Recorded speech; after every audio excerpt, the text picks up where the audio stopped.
Cell injury and death are central processes in general pathology, representing the consequence of the cell's inability to adapt to intense or persistent harmful stimuli.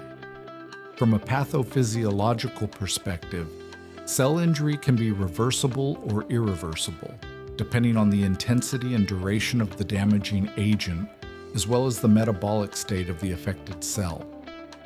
Among the fundamental mechanisms involved are decreased ATP production, mitochondrial damage, disruption of intracellular calcium homeostasis, and increased oxidative stress due to the accumulation of reactive oxygen species.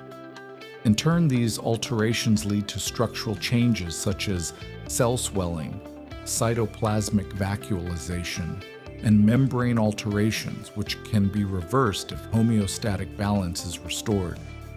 However, when the damage exceeds the recovery threshold, irreversible processes are triggered, culminating in cell death.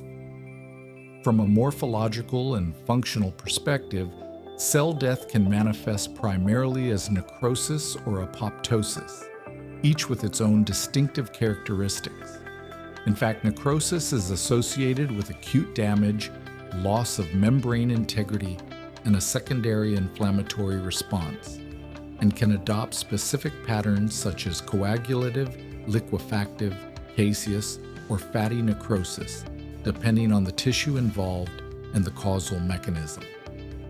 Consequently, the integrated study of the biochemical mechanisms and morphological manifestations of cell injury and death is essential for interpreting the evolution of multiple diseases and for establishing diagnostic and therapeutic strategies in advanced clinical practice.